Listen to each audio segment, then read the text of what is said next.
Picture this: 43 years of marriage, 38 years of hosting every single family gathering, and thousands of meals prepared, with nothing but love in my heart. Then one Tuesday morning, everything I thought I knew about my place in this family crumbled faster than my famous buttermilk biscuits. My name is Wilma Jean Brooks, and what happened next changed everything I believed about standing up for yourself when the people you love most decide you're no longer needed. Before we jump back in, tell us where you're tuning in from, and if this story touches you, make sure you're subscribed, because tomorrow, I've saved something extra special for you. The morning started like any other in our little house on Magnolia Street in Cedar Falls. I had been up since 5:30, same as always, grinding fresh coffee beans and planning the day's meals. My kitchen had always been the heart of our home, where my late husband Thomas and I raised our son Marcus, where birthday cakes were baked and holiday feasts prepared, where every major family decision was discussed over cups of sweet tea and whatever was simmering on the stove. At 72, I still moved around that kitchen like a dancer who knew every step by heart. The cast iron skillets hung in the same spots they'd occupied for decades, my grandmother's china displayed proudly in the hutch, and my recipe box sitting like a treasure chest on the counter, filled with handwritten cards that told the story of 3 generations of Brooks family cooking. That Tuesday, I was particularly excited because my daughter-in-law Cassandra had mentioned wanting to learn how to make my famous 7-layer chocolate cake for Marcus's upcoming birthday. In the 5 years since she'd married my son, I'd always hoped we'd find common ground in the kitchen. Cassandra was a successful marketing executive, always rushing between meetings and client calls, living off takeout and protein bars. But lately, she'd been making comments about wanting to cook more, about creating family traditions of her own. I'd spent the previous evening organizing my recipe cards, pulling out all the family favorites I thought she might enjoy learning. My peach cobbler that won first prize at the county fair 12 years running, my Sunday pot roast that could make grown men weep, and of course, the chocolate cake that had been requested at every Brooks family celebration since 1987. Around 9 that morning, I heard Marcus's truck pull into the driveway. I smiled to myself, already imagining Cassandra and me working side by side, flour dusting our aprons as I passed down the techniques my own mother had taught me. There's something magical about teaching someone to cook, about watching them discover the joy of creating something delicious with their own hands. But when they walked through my front door, something felt different. Marcus looked uncomfortable, fidgeting with his car keys and avoiding my eyes. Cassandra stood beside him with her shoulders squared, wearing that business expression she reserved for difficult meetings. "Morning, Mama," Marcus said, his voice unusually formal. "We need to talk to you about something." I wiped my hands on my apron, that familiar flutter of anxiety starting in my chest. "Well, come on into the kitchen.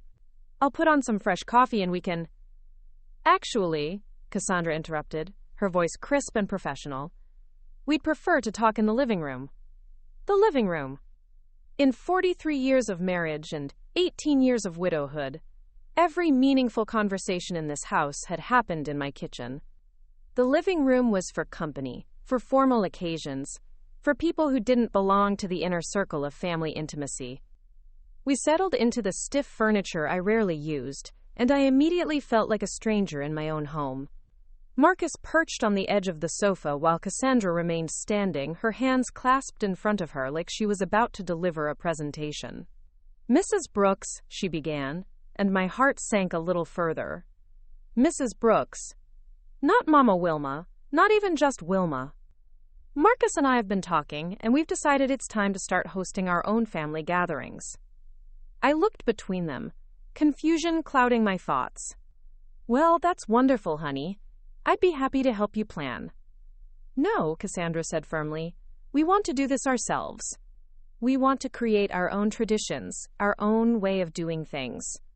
We think it's important for our marriage that we establish ourselves as the hosts." The words hit me like cold water.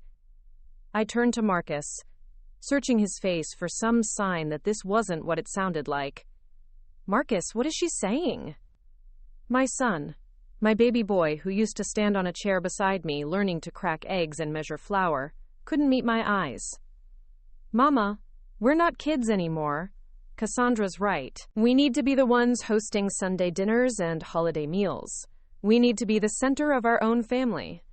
But we are family, I said, my voice smaller than I intended. This house has always been where everyone comes together. Your daddy and I started that tradition before you were even born. Cassandra's expression softened slightly, but her resolve remained firm. And that was beautiful for its time. But now it's our time. We want our future children to think of our house as the gathering place, not their grandmother's. Future children. The words stung because they highlighted everything I wouldn't be part of if this new arrangement took hold. I thought about all the Christmas mornings, the Easter brunches, the birthday celebrations that had filled this kitchen with laughter and love. So what does this mean exactly? I asked, though I was afraid I already knew. Marcus finally looked at me, and I saw guilt written across his features. It means we'll be hosting Sunday dinner at our place from now on. And the holidays. And birthday parties. We think it's best if you just come as a guest, Cassandra added. You can relax and enjoy yourself instead of doing all the work. Come as a guest. In my own family. To meals prepared by someone who didn't even know the difference between baking soda and baking powder 6 months ago. But what about the recipes? I asked desperately. What about the family traditions? The stories that go with each dish? We'll figure it out, Cassandra said, with the confidence of someone who'd never spent 3 hours perfecting a roux, or failed at 7 attempts to get pie crust just right. We want to make our own memories. I sat there in my formal living room, surrounded by furniture that never got used, feeling like everything that made me valuable to this family was being stripped away. The kitchen wasn't just where I cooked. It was where I loved, where I connected, where I felt most like myself. It was my domain, my gift, my way of showing care. When? I managed to ask. This Sunday, Marcus said quietly. We've already invited everyone to our place. Everyone. My sister Ruth, my nephew Danny and his family, the neighbors who'd become like family over the years. All of them had been told about this new arrangement, while I sat in my kitchen that morning, planning menus and organizing recipes like some kind of fool. I see, I said, standing up on unsteady legs. Well, I suppose that's that then. Cassandra looked almost relieved. We knew you'd understand. You raised Marcus to be independent, and this is just him stepping into his role as head of his own household. After they left, I stood in my kitchen doorway, looking at the space that had defined me for so many decades. The cutting board still bore knife marks from yesterday's dinner prep. The dish towels I had embroidered with little roosters hung neatly on their hooks. Everything was exactly as it should be, except for the fact that none of it mattered anymore. I walked to my recipe box and lifted the lid, running my fingers over the cards that represented a lifetime of perfected dishes. My mother's cornbread recipe, written in her careful script. My grandmother's instructions for preserving peaches, the paper yellowed with age. Thomas's favorite meatloaf, the card stained with 30 years of sauce spatters. These weren't just recipes. They were love letters to my family, each one a story of celebration, comfort, and connection. And now they wanted to set all of that aside to make their own memories. That first Sunday was torture. I drove to Marcus and Cassandra's modern house in the suburbs, a place that smelled like vanilla candles instead of roasting meat and fresh bread. Their kitchen was all granite countertops and stainless steel appliances that looked like they belonged in a showroom rather than a home where real cooking happened. Cassandra had attempted my pot roast, and I could tell from across the room that she'd made every mistake I'd tried to warn her about over the years. The meat was tough, the vegetables mushy, and the gravy had that telltale gritty texture that came from adding flour directly to hot liquid instead of making a proper roux. But everyone smiled and complimented her effort, and I sat at their dining room table feeling like an outsider looking in on my own family traditions. When my sister Ruth took a bite of the dry cornbread and proclaimed it interesting, I wanted to scream. The worst part wasn't the mediocre food. It was watching Marcus pretend everything was fine, while his family suffered through a meal that bore no resemblance to the Sunday dinners he'd grown up loving. It was seeing my nephew Danny's kids push food around their plates, clearly missing the flavors they'd grown up expecting. But most of all, it was the realization that I'd been replaced. Preparing and narrating this story took us a lot of time. So if you are enjoying it, subscribe to our channel. It means a lot to us. Now, back to the story. Not just as the family cook, but as the keeper of our traditions, the one who made everyone feel welcomed and fed and loved. Over the next few weeks, I tried to adjust to my new role as a passive observer of family meals. I attended their gatherings, smiled politely, and bit my tongue when Cassandra served store-bought rolls instead of the yeast rolls I'd been making from scratch for 40 years. I watched her struggle with basic techniques, making the same mistakes week after week because she was too proud to ask for help. The breaking point came 3 weeks later, when Marcus called to tell me about Cassandra's plan for Thanksgiving. "She's really excited about it, Mama," he said, his voice carrying that forced enthusiasm that meant he was trying to convince himself as much as me. "She's been researching recipes online and watching cooking videos." "Online recipes," I repeated, thinking about the turkey technique my mother had taught me, the stuffing recipe that had been in our family for 4 generations, the cranberry sauce I made fresh every year instead of opening a can. "She wants to do a modern take on traditional dishes," Marcus continued. "Turkey roulade instead of a whole bird. Quinoa stuffing, some kind of deconstructed pumpkin pie." I closed my eyes, imagining Thanksgiving dinner reduced to trendy Pinterest projects instead of the feast that had brought our family together for decades. "And what about the traditions? The wishbone ceremony? The story about your great-grandmother's cranberry sauce? Well, those are old-fashioned anyway," Marcus said, but I could hear the uncertainty in his voice. "Cassandra thinks we should focus on creating new traditions instead of being stuck in the past." Stuck in the past? As if love and tradition and the careful preservation of family history were somehow obstacles to progress instead of the foundation that made progress meaningful. After I hung up the phone, I sat in my kitchen and looked around at everything that had suddenly become obsolete. The turkey roasting pan that had seen 43 Thanksgiving dinners. The serving dishes that had been my wedding gifts, each one carrying memories of meals shared and love expressed through food. I thought about my mother, who had taught me that cooking wasn't just about feeding people's bodies, but nourishing their souls. About my grandmother, who had shown me that recipes were really stories, each ingredient a character in the tale of a family's history. And I thought about Cassandra, so determined to make her mark, that she was willing to erase everything that came before her, not understanding that true tradition isn't about rigid adherence to the past, but about carrying forward the love and connection that made those traditions meaningful in the first place. That night, I made a decision that would change everything. I walked to my recipe box and carefully removed every single card. Each recipe represented years of refinement, generations of family knowledge, and countless meals that had brought joy to the people I loved most. If Cassandra wanted to create her own traditions, she was welcome to do so. But she would do it without the benefit of everything I'd learned, everything my family had perfected, everything that had made our gatherings special for so many years. I loaded the recipes into a banker's box, along with all my cooking journals, technique notes, and the little notebooks where I'd recorded which dishes each family member preferred, their allergies, their favorite birthday cakes. 43 years of culinary history, packed away like artifacts from a museum that was closing permanently. But I wasn't just putting away recipes.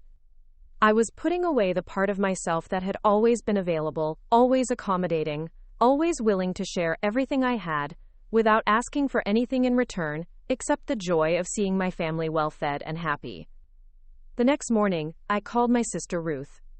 "I need you to spread the word," I told her. "No more recipe sharing from me, no more cooking advice. No more bailout casseroles when someone's sick or stressed. If they want to create their own traditions, they're going to have to figure it out themselves." Ruth was quiet for a long moment. "Wilma Jean, honey, are you sure about this? You know how much everyone depends on your help in the kitchen." "That's exactly the problem," I said, surprised by the steel in my own voice. "They've depended on me for so long that they never learned to depend on themselves. Well, now they're going to get that chance." The first test came sooner than I expected. Marcus called that Thursday evening, panic clear in his voice. "Mama, Cassandra's trying to make your biscuits for dinner tomorrow night when her parents visit, but they keep coming out flat and hard. She's made 3 batches, and they're all disasters. Can you just walk her through it real quick?"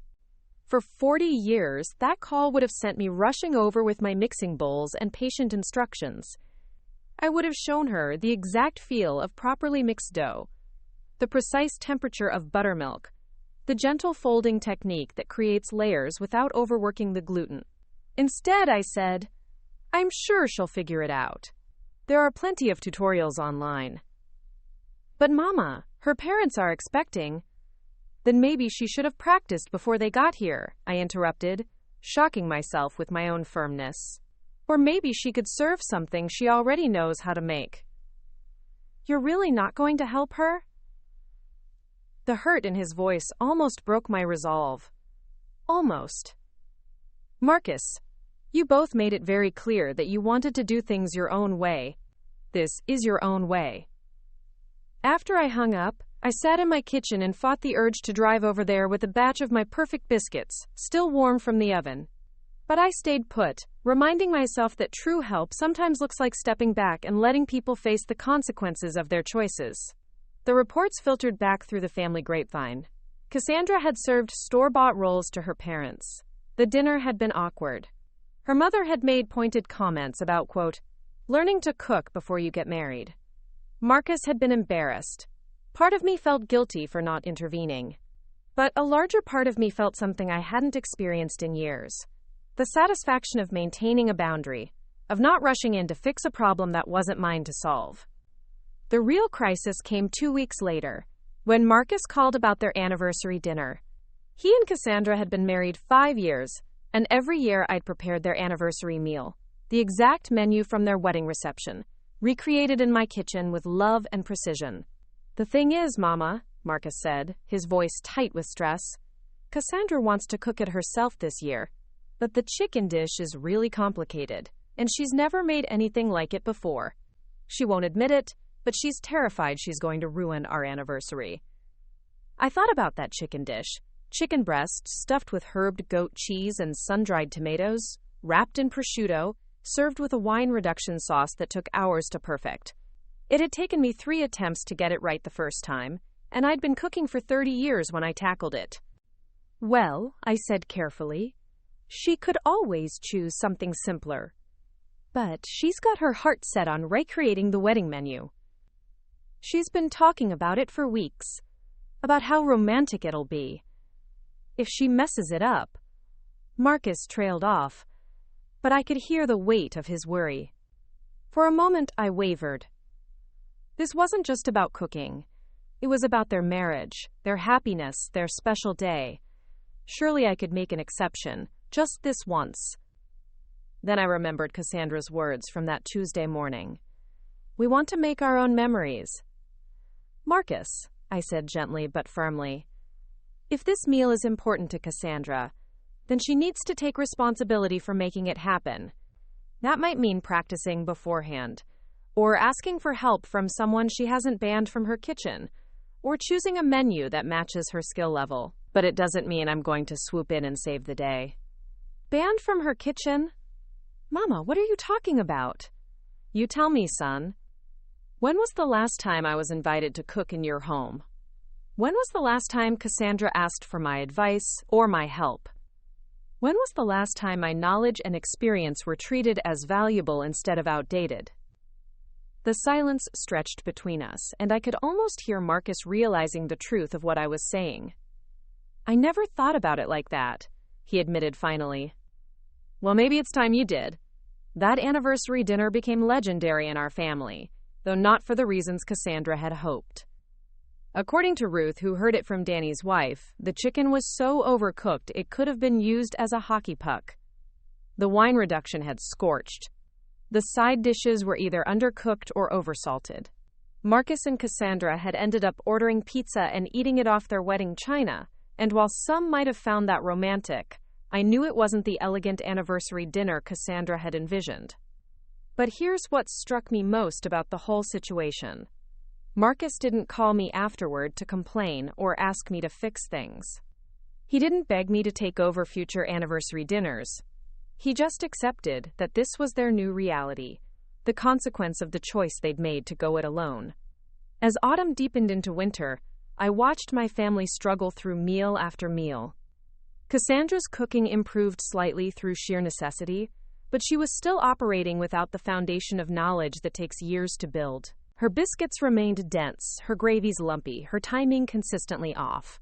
But more importantly, something else was missing from their gatherings. The stories that used to accompany each dish, the family history woven through our meals, the sense of continuity that connected us to generations past and future.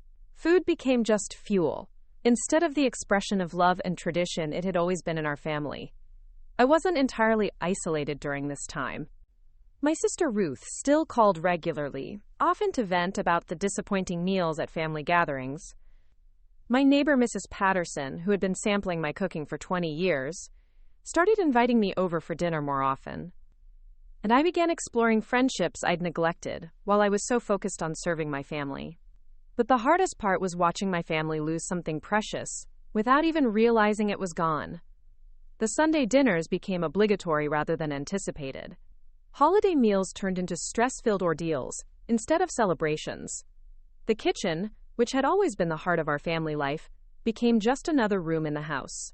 3 months into my self-imposed exile from family cooking duties, I got a call that changed everything. It was Marcus, and his voice was shaky in a way I hadn't heard since he was a little boy. "Mama," he said, "I need to tell you something, and I need you to promise not to say I told you so." I settled into my kitchen chair, looking out at the winter garden where nothing was growing. "I'm listening." Cassandra's pregnant. Joy bloomed in my chest, immediate and overwhelming. My first grandchild. The continuation of our family line. The possibility of Sunday morning pancakes and birthday cake baking, and all the ways I'd dreamed of sharing my love of cooking with the next generation. "Oh, Marcus, that's wonderful news," I said, and I meant it completely. "The thing is," he continued, his voice growing smaller, "she's been so sick. She can't keep anything down, and she can't stand the smell of most foods cooking. She's lost weight instead of gaining it, and the doctor says she needs to find things she can tolerate." I was already mentally going through my repertoire of gentle, nourishing foods perfect for morning sickness. Ginger tea. Plain crackers. The mild chicken soup I'd made for him when he was sick as a child. "I remember when I was pregnant with you," I started, then caught myself. This wasn't my kitchen to take over anymore. This wasn't my problem to solve. "Mama," Marcus said, and I could hear him crying now, "I don't know how to take care of her. I don't know how to cook the kinds of things she needs. Everything I make is too strong or too spicy, or just wrong somehow. And she's so miserable, and I feel so helpless." My heart broke for both of them. For Cassandra, suffering through the challenges of early pregnancy without the support system she'd rejected. For Marcus, trying to care for his wife without the knowledge and skills he'd never bothered to learn because he'd always known I would be there to help. "What do you want from me, son?" I asked quietly. "I want," he started, then stopped. "I want my mama. I want the woman who always knew how to fix everything, how to make everyone feel better with the right meal at the right time. I want to stop pretending that we can do this all on our own, because we can't. We need you." The words I'd been waiting to hear for months. But now that they were spoken, I found myself hesitating. This wasn't just about cooking anymore.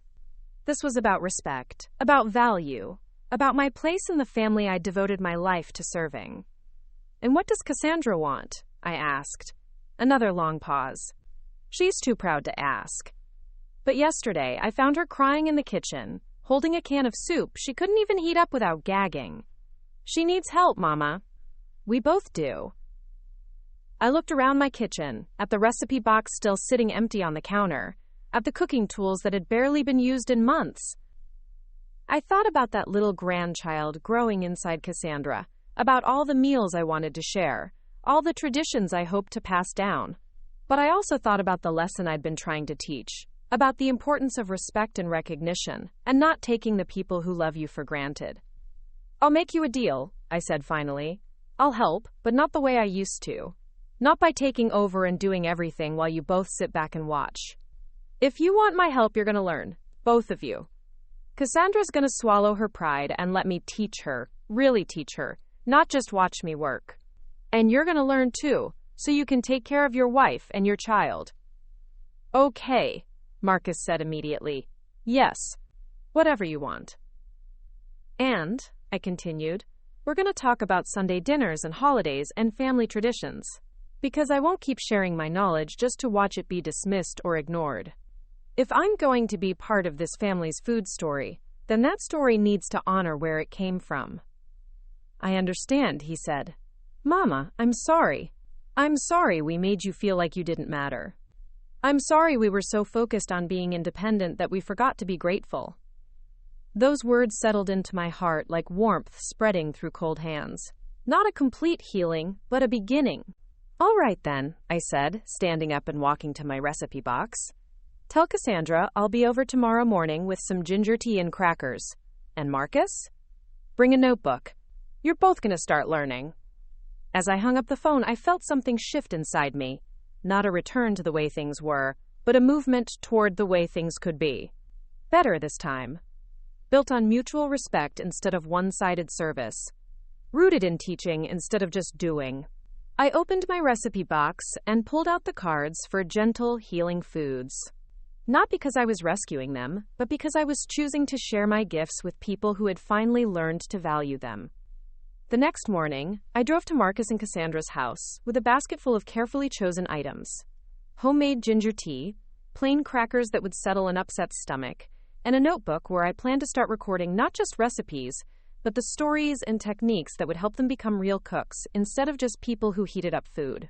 When Cassandra opened the door, she looked pale and exhausted, her usually perfect hair pulled back in a messy ponytail. For a moment, we just looked at each other, two women who had hurt each other and were trying to find a way forward. Thank you for coming, she said quietly. I know I don't deserve your help after everything. This isn't about deserving, I replied, stepping into their house with my basket. This is about family. But it's also about respect. Are you ready to learn? She nodded, and I saw something in her eyes I'd never seen before. Humility. The recognition that maybe, just maybe, there were things worth knowing that couldn't be found in online tutorials or YouTube videos. We spent that morning in their kitchen, and for the first time since I'd been banned from it, I felt at home there. Not because I was taking over, but because I was sharing, teaching, building something together instead of just doing everything myself. As I showed Cassandra how to brew ginger tea to the perfect strength, how to time crackers so they'd be ready when her stomach could handle them, I saw Marcus watching from the doorway with a expression I remembered from his childhood, the look of a little boy who was fascinated by his mother's magic. Can I learn too? He asked, and I smiled, making room for him at the counter. This was how it should have been all along. Not me doing everything while they watched, but all of us together, building on the foundation of what came before while creating something new. It would take time to heal the wounds we'd inflicted on each other. There would be difficult conversations ahead about boundaries and respect and the value of tradition in a modern world. But for the first time in months, I felt hope. My grandchild would grow up in a kitchen where food was prepared with knowledge and love, where family recipes were treasured instead of discarded, where the stories of their heritage were told through the meals we shared. And maybe most importantly, I would be part of that story. Not as a servant or a convenience, but as a teacher, a grandmother, and a woman whose knowledge and experience were finally valued for what they truly were. Gifts worth sharing, traditions worth preserving, and love worth receiving in return. As I watched Marcus and Cassandra work together to prepare a simple meal that Cassandra's sensitive stomach could handle, I realized that sometimes the best recipes aren't the ones written on cards. Sometimes the most important ingredients are respect, patience, and the willingness to learn from each other, and those were ingredients I had plenty of to share. The weeks that followed my decision to help Marcus and Cassandra were unlike anything I'd experienced in my 72 years.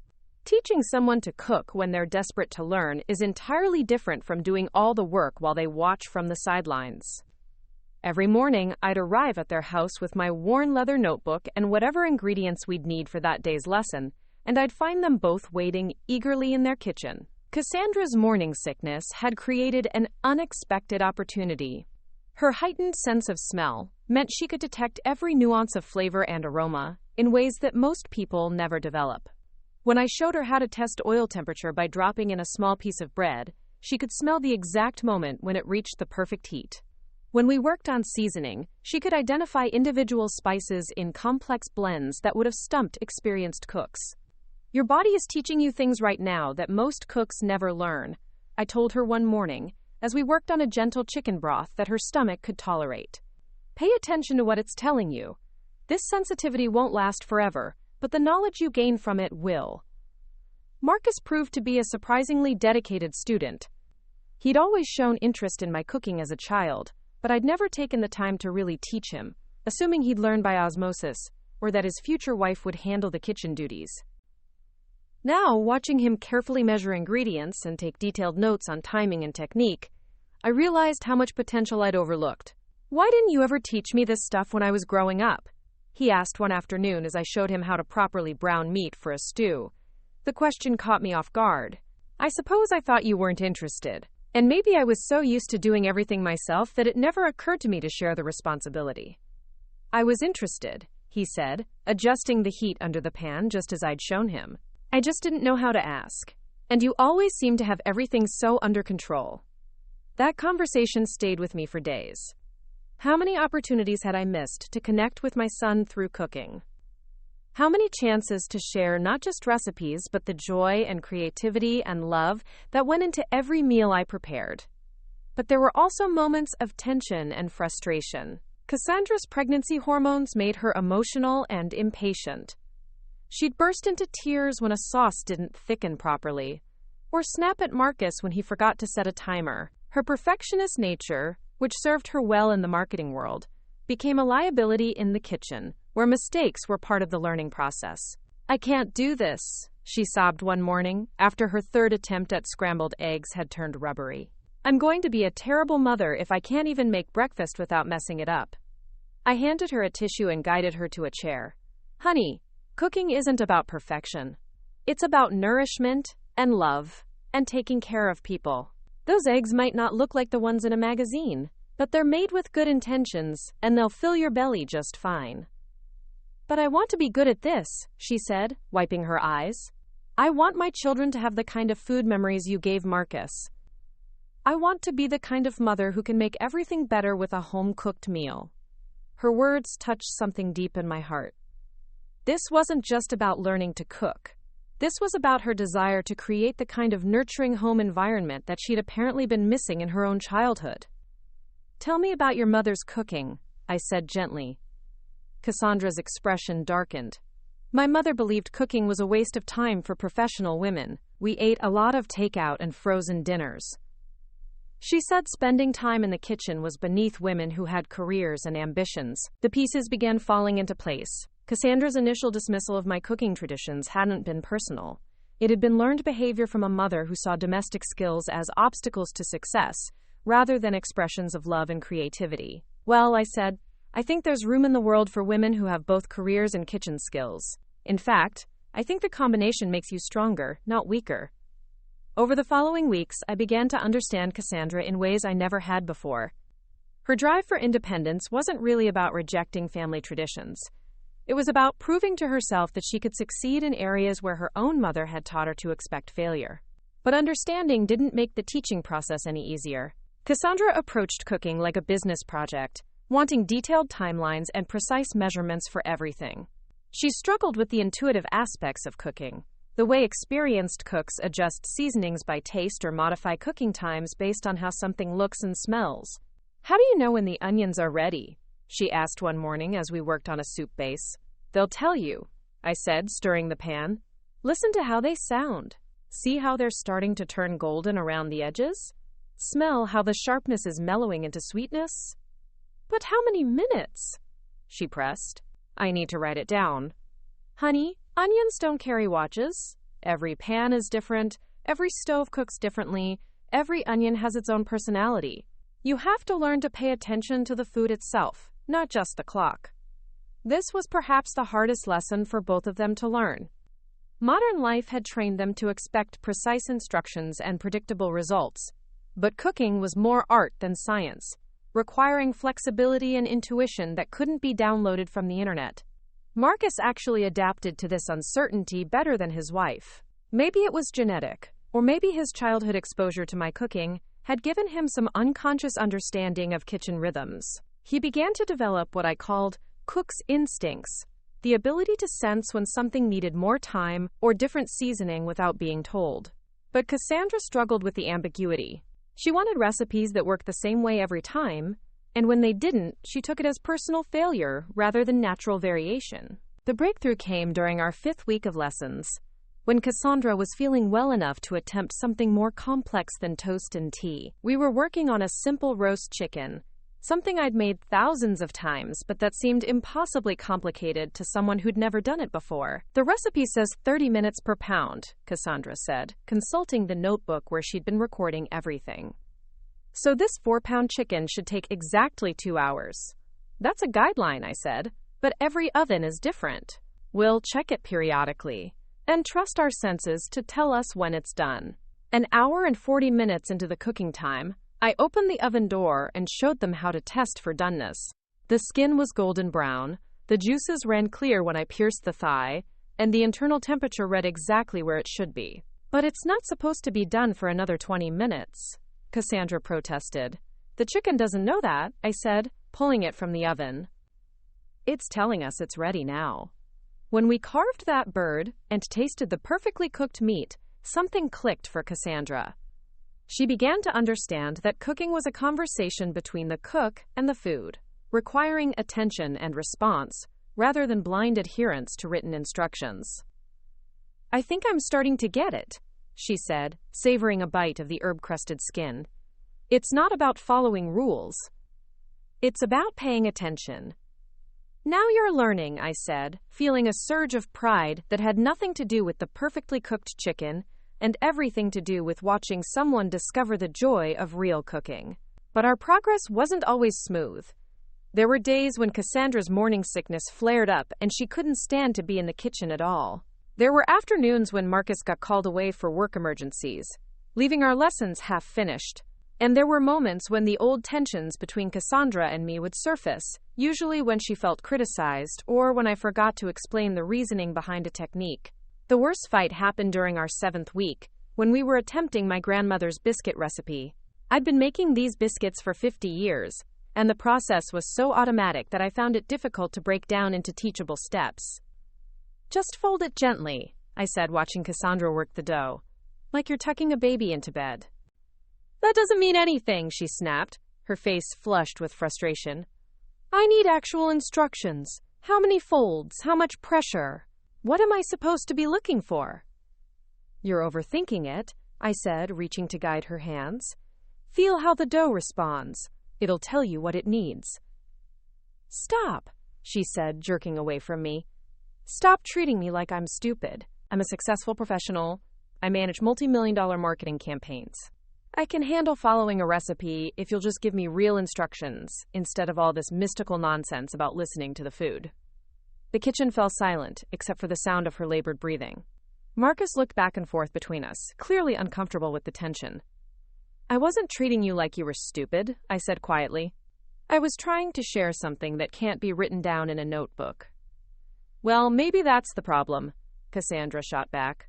Maybe if cooking techniques can't be explained clearly, they're not worth learning. Her words stung because they dismissed not just my teaching methods, but generations of knowledge passed down through demonstration and practice rather than written instruction.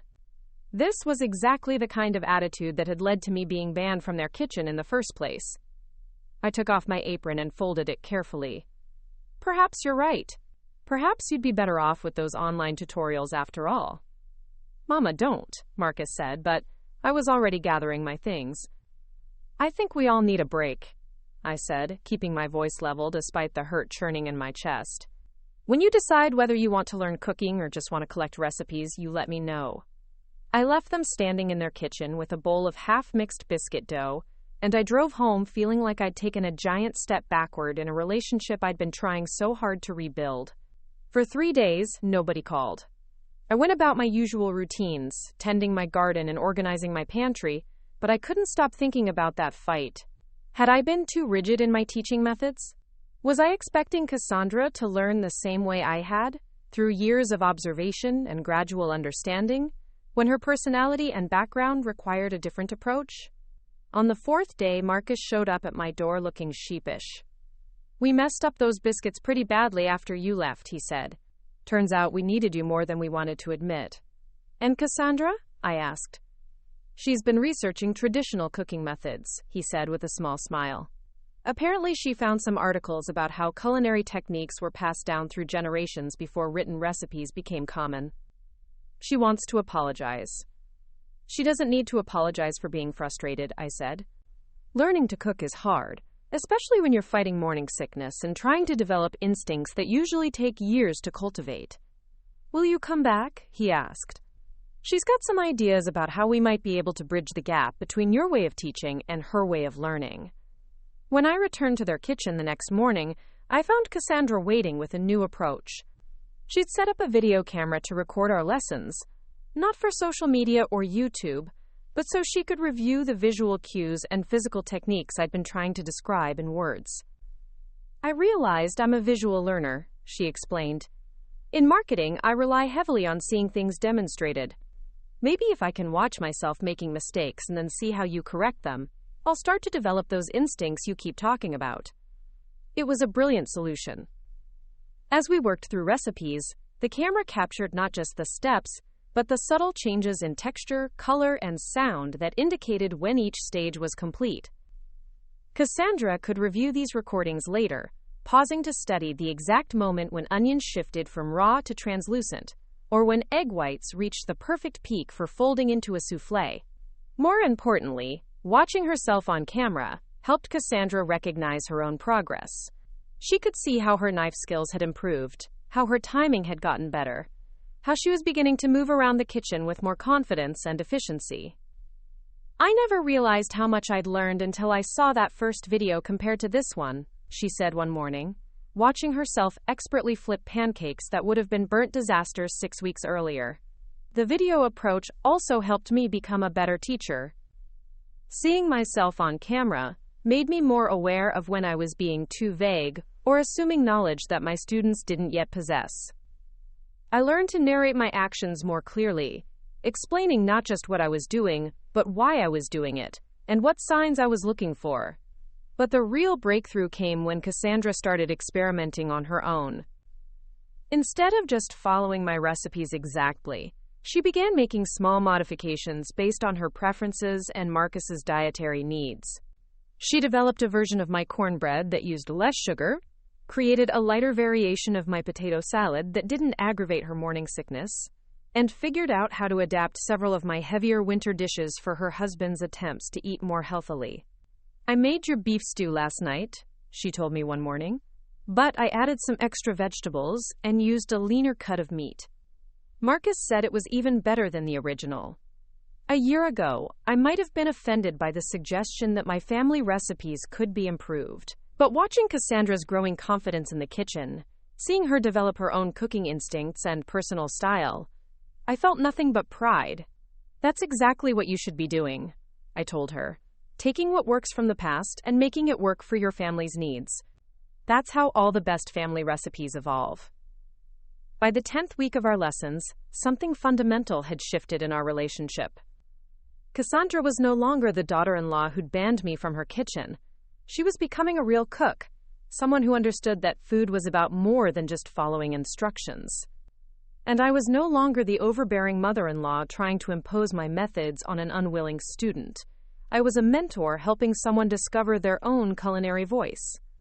The change was most evident during our Sunday dinners, which had gradually transitioned from Cassandra's solo efforts to collaborative meals where we all contributed our strengths. Marcus had become the family's bread baker, developing a sourdough starter and perfecting several loaf recipes that complemented our meals beautifully.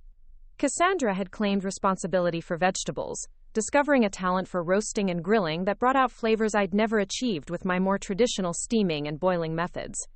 And I had settled into a role I'd never expected: the family's sauce and soup specialist, focusing on the more complex, time-intensive dishes that required the kind of patience and experience that comes only with decades of practice.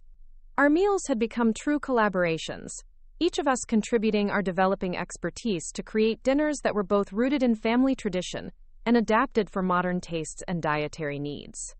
The kitchen that had once been a battleground for control and recognition had become a place of shared creativity and mutual respect. But the most significant change wasn't in our cooking, it was in our communication. Working together in the kitchen had taught us how to give and receive feedback, how to admit mistakes without taking them personally, and how to build on each other's ideas rather than competing for dominance. "I think I finally understand what you meant about food being love," Cassandra said one Sunday afternoon as we cleaned up after a particularly successful dinner. "It's not just about the eating. It's about the time and attention and care that goes into every step of the process." "And I think I understand what you meant about creating your own traditions," I replied. "You weren't trying to reject the past. You were trying to build something that felt authentic to your own family." We stood side by side at the sink, washing dishes and watching Marcus attempt to teach his visiting cousin how to properly slice bread without crushing the loaf.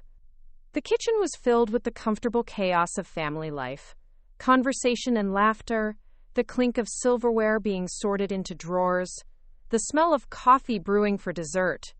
This was what I'd been missing during those months of exile from family cooking duties. Not just the act of preparing food, but the sense of belonging that came from contributing something valuable to the people I loved most. And now I had it back, not through accommodation or resignation, but through mutual recognition of what we each brought to the table. But even as our relationship continued to improve, I knew we still had challenges ahead. Cassandra's pregnancy was progressing, and soon she'd be dealing with the physical limitations of her expanding body and the exhaustion that comes with creating new life. Marcus was being considered for a promotion that would require longer hours and more travel. And I was getting older, my energy not quite what it used to be, my patience sometimes shorter than I wished. The real test of our new dynamic would come when life got complicated again, when we had to navigate the demands of a newborn baby, career pressures, and the inevitable conflicts that arise in any family. Would we be able to maintain this spirit of collaboration and mutual respect when we were stressed and tired and overwhelmed? I hoped so, but I also knew that relationships require constant tending, like a garden that needs regular watering and weeding to produce its best harvest. We'd learned how to work together in the kitchen, but we'd need to keep practicing these skills in all the other areas of family life. Still, as I watched Marcus carefully wrap leftover cornbread for Cassandra to take to work the next day, as I saw her making notes about modifications she wanted to try in next week's roast, as I felt the easy rhythm we'd developed in sharing kitchen tasks, I felt more optimistic about our family's future than I had in years. We'd found our way back to each other through food, but what we'd really discovered was something much more valuable: the ability to respect each other's contributions, to learn from our differences, and to build something new together while honoring what had come before. And with a grandchild on the way, I knew we'd have plenty of opportunities to put these lessons into practice. Soon there would be high chairs to maneuver around, baby food to prepare, birthday cakes to bake, and all the wonderful chaos that comes with introducing a new member to the family traditions we'd been working so hard to preserve and adapt. I couldn't wait to see what we'd create together next. The phone rang at 6:15 on a Tuesday morning in March, jolting me from the deep sleep that had become more precious as I aged. Only family called that early, and my heart immediately began racing with the possibilities. Emergency room visits, car accidents, job losses. The mind travels to dark places when dawn calls interrupt peaceful dreams. "Mama?" Marcus's voice was breathless with excitement. "It's time. Cassandra's contractions started about an hour ago, and we're heading to the hospital. My grandbaby was coming." After months of preparation, cooking lessons, and slowly rebuilding our family relationships, this little person, who had been the catalyst for so much change, was finally ready to make their appearance in the world. "I'll be right behind you," I said, already reaching for the clothes I'd laid out the night before in anticipation of this moment. "Actually," Marcus said, his voice carrying a note of uncertainty, "Cassandra wants to know if you could stop by the house first. She forgot to pack snacks for afterward, and you know how the hospital food is." I smiled as I pulled on my dress. Even in labor, Cassandra was thinking about food quality and planning ahead. Our months of cooking together had awakened something in her that went beyond just learning techniques. she developed a real appreciation for the difference that thoughtful preparation could make. "Tell her not to worry about anything," I said. "I'll bring everything she needs." By the time I reached their house, gathered supplies, and made it to the hospital, Cassandra was deep into active labor. Marcus met me in the waiting room, his hair standing up in all directions and his shirt buttoned wrong, looking exactly like his father had the day he was born. "How is she?"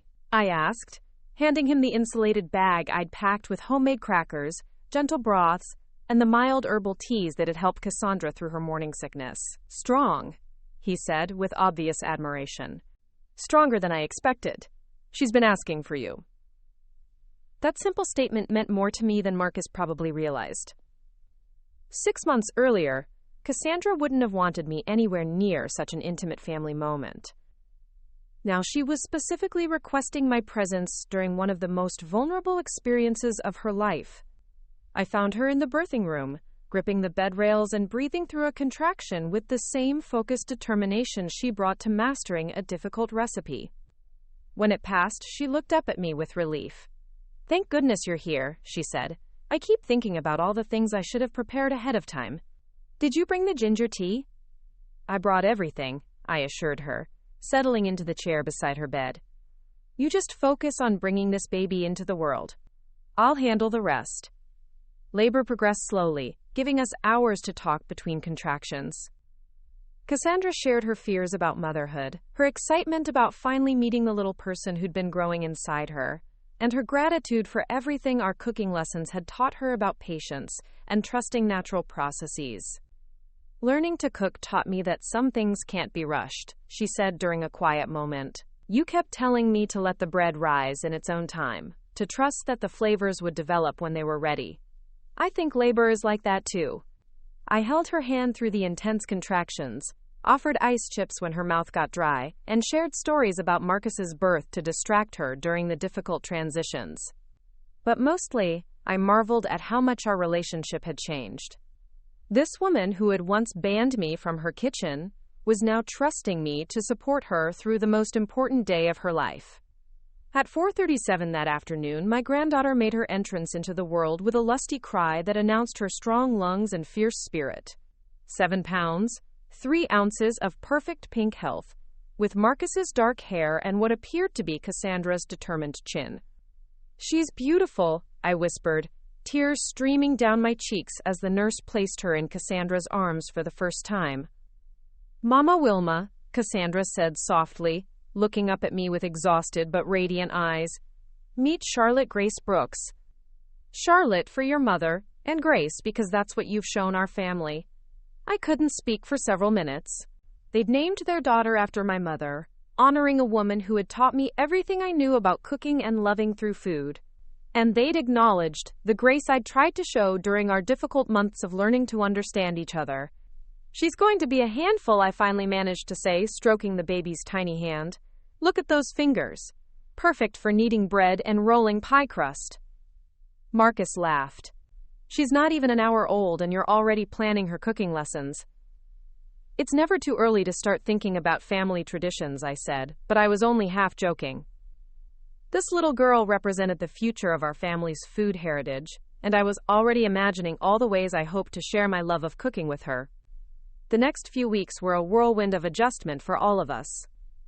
Cassandra struggled with breastfeeding, Marcus tried to balance new fatherhood with work demands, and I found myself in the unfamiliar position of being helpful without taking over completely. Our cooking lessons took on new urgency and practicality.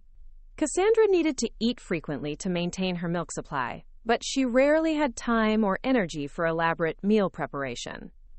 We focused on simple, nutritious dishes that could be made ahead and reheated quickly, hearty soups that froze well, protein-rich muffins that could be eaten one-handed while nursing, and lactation cookies that actually tasted good instead of like cardboard.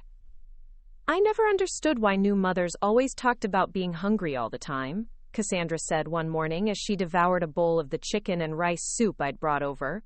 "Now I feel like I could eat continuously and still not be satisfied." "Your body is working harder than it ever has," I told her.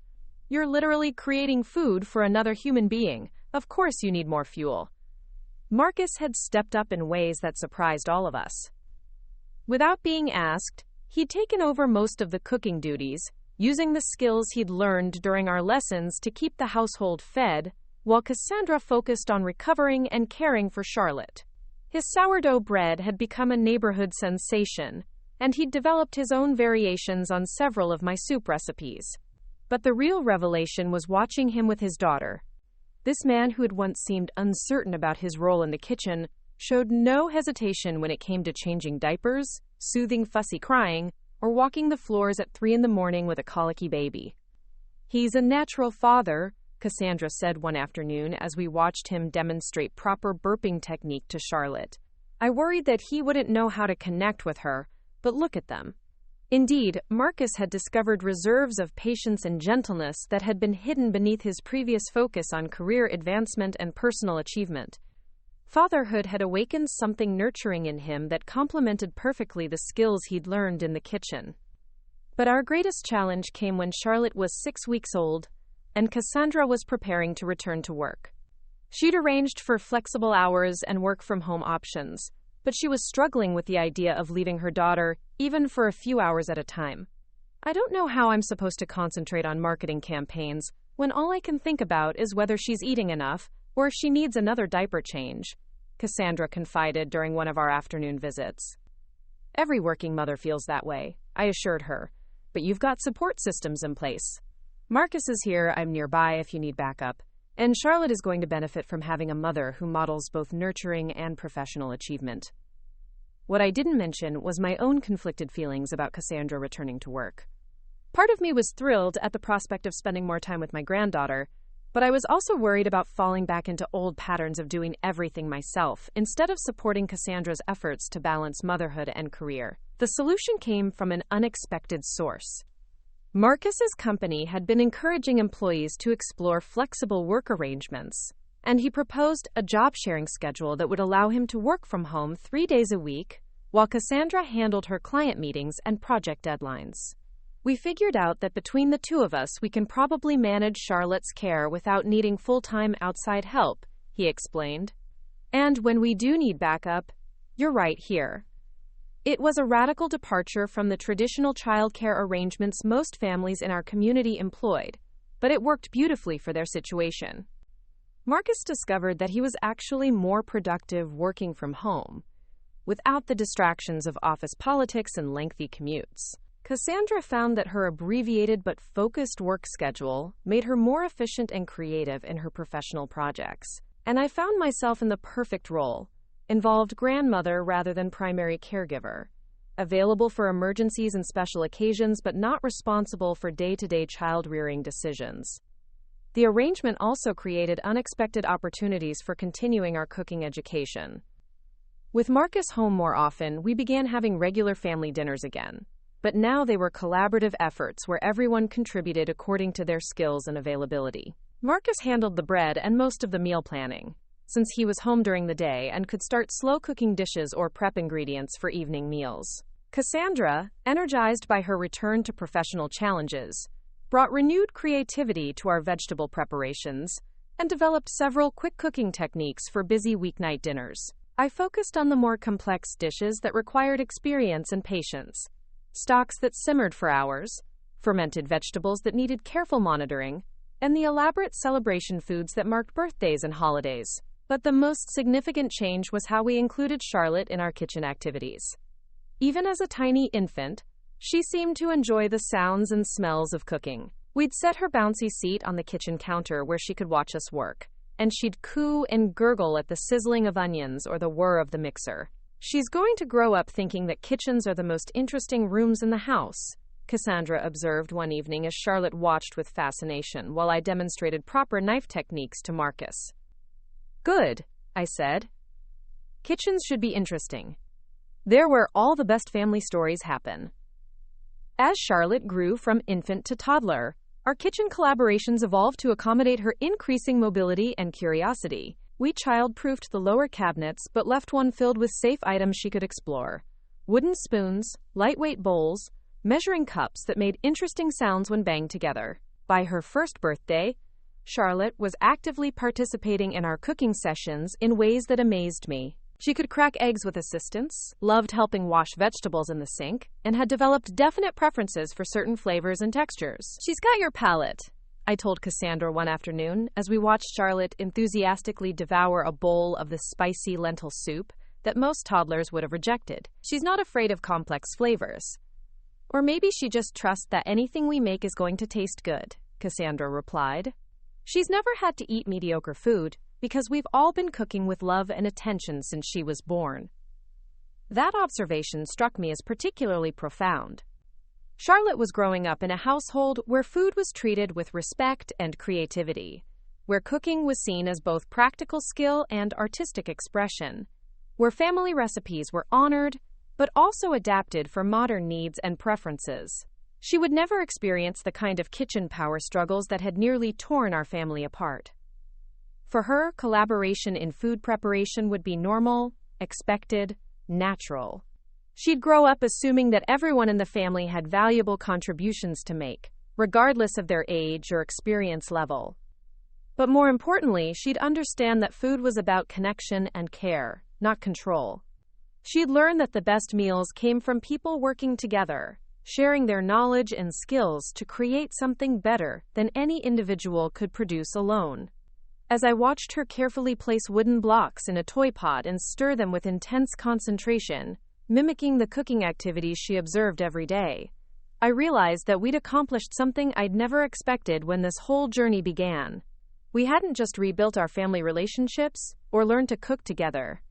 We'd created a completely new model for how food and family could intersect, one that honored tradition while embracing innovation, that valued both individual expertise and collaborative creativity. The kitchen that had once been my solitary domain had become a true family space where multiple generations shared their knowledge, where everyone's contributions were valued, where mistakes were learning opportunities rather than failures. And Charlotte would be the beneficiary of all this hard-won wisdom. She'd grow up in a family that had learned how to navigate conflict constructively, how to appreciate different perspectives, how to build on each other's strengths rather than competing for dominance. The phone rang one evening as we were cleaning up after a particularly elaborate Sunday dinner. Marcus answered while balancing Charlotte on his hip, and I could tell from his expression that something significant was happening. "That was the food editor from the regional magazine," he said after hanging up. "Someone nominated our family for a feature article about multi-generational cooking traditions. They want to interview all of us and photograph some of our collaborative meals." Cassandra and I looked at each other in surprise. We'd been so focused on rebuilding our relationships and learning to work together that it hadn't occurred to us that our story might be interesting to outsiders. "What did you tell them?" Cassandra asked. "I said we'd think about it," Marcus replied. "But honestly, I'm kind of proud of what we've accomplished. Maybe sharing our story could help other families who are struggling with similar issues." As I considered the possibility of making our private family journey public, I realized how much had changed since that Tuesday morning when Cassandra had banned me from her kitchen. We'd gone from a family divided by misunderstanding and hurt feelings to a multi-generational cooking team that had learned to value each other's unique contributions. The woman who had once seen my traditional cooking methods as obstacles to her independence now sought my advice on everything from menu planning to food storage. The son who had passively accepted conflict between his wife and mother now actively facilitated collaboration and communication. And I had learned that sharing knowledge was more rewarding than hoarding expertise, that teaching was more fulfilling than simply doing everything myself, that building relationships was more important than maintaining control. "I think we should do the interview," I said finally. "Not because we're perfect, but because we've learned some valuable lessons about how families can work through difficult transitions." "Are you sure?" Cassandra asked. "It would mean talking about all the mistakes we made, all the hurt feelings and miscommunications." "Maybe that's exactly what people need to hear," I replied. "Maybe other families need to know that you can come back from serious conflicts, that relationships can be rebuilt stronger than they were before." The magazine interview, when it finally happened, was both easier and harder than I'd expected. The journalist was skillful at drawing out the emotional aspects of our story, but she also understood the practical elements that had made our collaboration successful. We cooked together while she watched and took notes, demonstrating the easy rhythm we'd developed and the ways we'd learned to accommodate each other's working styles. Charlotte, now walking confidently and chattering constantly, provided charming comic relief as she helped with increasingly complex tasks. The resulting article, published 3 months later, was both accurate and touching. The photographer had captured something essential about our family dynamic: the respect we'd learned to show for each other's contributions, the joy we found in working together, the love that infused every meal we prepared. But more importantly, the article sparked conversations in our community about family roles, tradition, and adaptation. We received letters from readers who were struggling with similar generational conflicts, from young couples trying to establish their independence while maintaining family connections, from older parents who felt displaced by their adult children's choices. "I never realized how common our situation was," Cassandra said one evening as we read through another batch of correspondence. "So many families are dealing with these same issues." "Maybe that's because we don't talk about them openly enough," I suggested. "Maybe we all assume that family relationships should be easy and natural, so when they're difficult, we think we're doing something wrong." The unexpected consequence of the magazine article was a series of invitations to speak at community events about multi-generational collaboration. Churches, community centers, and family service organizations wanted to hear about our journey from conflict to cooperation. Initially, I was reluctant to accept these speaking engagements. I'd never considered myself a public speaker, and our story felt too personal to share with strangers. But Cassandra and Marcus encouraged me to accept at least a few invitations, arguing that our experience might help other families avoid some of the pain we'd endured. The first presentation, to a group of churchwomen dealing with family conflicts, was nerve-wracking but ultimately rewarding. As I shared our story of kitchen battles and eventual reconciliation, I could see recognition in the audience's faces. These women understood the pain of feeling dismissed by younger family members, the frustration of watching traditions abandoned, the loneliness of being excluded from activities they'd once coordinated. But they also responded to the hope in our story, the possibility that damaged relationships could be repaired with patience, communication, and mutual respect. "How do you know when to stand firm and when to compromise?" one woman asked during the question period. It was a thoughtful question that got to the heart of our learning process. "I think the key is distinguishing between principles and preferences," I replied. "My principles were about respect, inclusion, and valuing experience. My preferences were about specific recipes and techniques. I had to learn which battles were worth fighting." Another woman asked about dealing with pride and stubbornness on both sides of generational conflicts. "We all had to swallow our pride at different points," Cassandra answered, having joined me for this presentation. "But we discovered that humility was actually liberating. Once we stopped trying to prove we were right, we could focus on finding solutions that worked for everyone." These community presentations became a regular part of our family's activities, though we were careful not to let them interfere with our primary focus on continuing to build our relationships and raise Charlotte in an environment of collaboration and mutual respect. As Charlotte approached her second birthday, she was already showing signs of inheriting the family talent for cooking. She could identify different spices by smell, knew the names of most kitchen tools, and had begun expressing preferences for specific preparation methods. "She likes her carrots roasted, not steamed," Marcus observed one evening as Charlotte enthusiastically ate her vegetables while leaving the green beans untouched. "Smart girl," Cassandra said. "Roasting brings out the natural sweetness." She's developing a sophisticated palate. Watching Charlotte's relationship with food develop was like seeing our family's healing process distilled into its purest form. She had no preconceptions about who should cook what or which methods were superior. She simply observed, tasted, and learned from everyone around her with equal enthusiasm. When I showed her how to knead bread dough, she attacked the task with the same focused intensity that she brought to everything else. When Marcus taught her to crack eggs, she approached it as a fascinating puzzle to be solved. When Cassandra demonstrated how to arrange vegetables for roasting, Charlotte treated it like an art project. But perhaps most importantly, she was learning that cooking was a collaborative activity, something families did together, rather than a chore that fell to one designated person. She expected everyone to participate in meal preparation, and she couldn't understand why some of her playmates' families didn't spend time together in the kitchen. "Why doesn't Emma's daddy cook?" she asked one day after a playdate where she'd been confused by the traditional gender roles in her friend's household. "Different families do things different ways," Cassandra explained carefully. "In some families, only the mommies cook. In others, only the daddies cook. But in our family, everyone cooks because we think it's more fun that way." "I like our way better," Charlotte declared, with the certainty that only a 2-year-old can muster. So did I. Our way had been hard-won through conflict and misunderstanding, compromise and growth, but it had resulted in something stronger and more resilient than the traditional family structure I'd grown up with, where roles were rigidly defined and rarely questioned. As I looked toward the future, I felt optimistic about our family's ability to navigate whatever challenges lay ahead. We'd learned to communicate honestly about our needs and expectations. We developed systems for sharing responsibilities and decision-making authority. Most importantly, we discovered that our differences could be sources of strength rather than division. Charlotte would grow up in a family that valued both tradition and innovation, that honored the past while adapting to present needs, that saw conflict as an opportunity for growth rather than a threat to unity. And when she was old enough to have her own kitchen someday, she'd take with her not just recipes and techniques, but a model for how families could work together with respect, creativity, and love.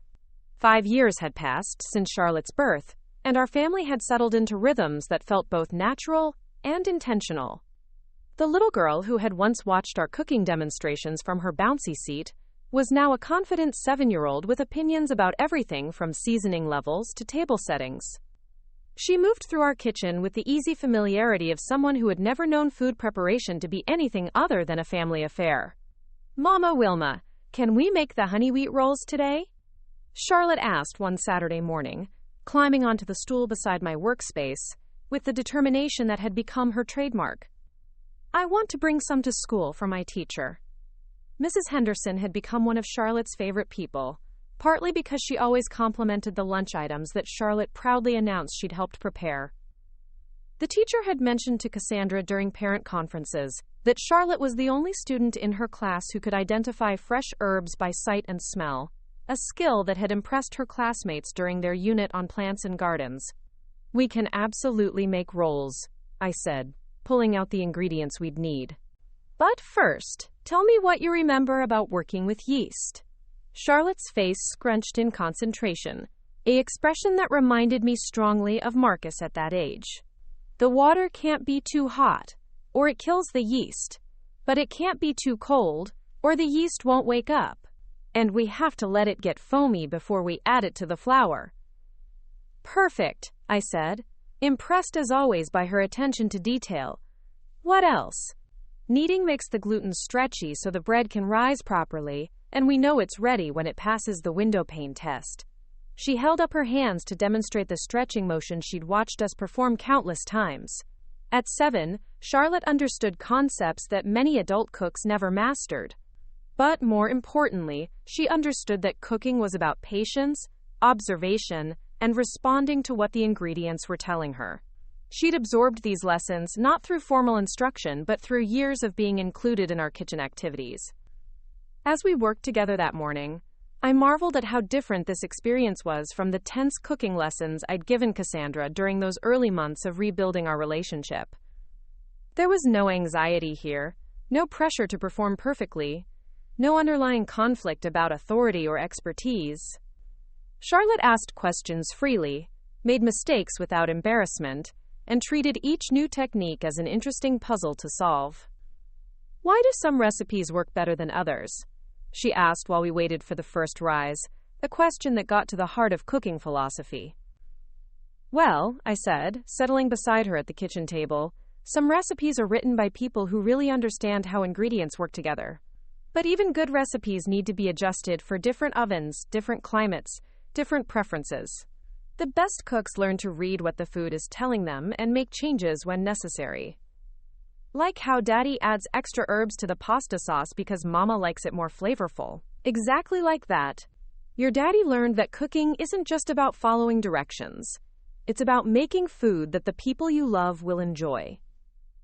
Marcus had indeed become an accomplished cook in his own right, developing specialties that complemented, rather than competed with Cassandra's growing expertise and my traditional knowledge. His sourdough had evolved into a small side business, with neighbors and coworkers regularly placing orders for his weekly baking sessions. But more importantly, he'd become the kind of father who packed creative lunches, planned birthday menus months in advance, and involved Charlotte in age-appropriate cooking projects that built both her skills and her confidence. "Is that why Mama changed your cornbread recipe?"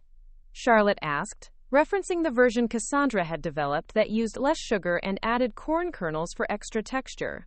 "Your mama made that recipe work better for your family's tastes," I said. "That's what good cooks do. They take what's useful from tradition and adapt it for their own needs." This conversation represented everything our family had learned about balancing tradition with innovation. Charlotte was growing up understanding that recipes were starting points rather than rigid formulas, that family food traditions evolved through use and adaptation, that respecting the past didn't mean being trapped by it. The rolls that emerged from the oven that afternoon were golden, fragrant, and perfectly risen, a testament not just to Charlotte's developing skills, but to the collaborative approach to cooking that had become our family trademark. She packed half of them carefully in a basket for her teacher, but not before insisting that we save some for her parents to try when they returned from their Saturday errands.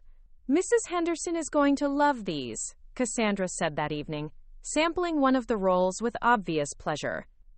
She told me last week that Charlotte has been talking about wanting to cook something special for the class, but I had no idea she was planning something this ambitious.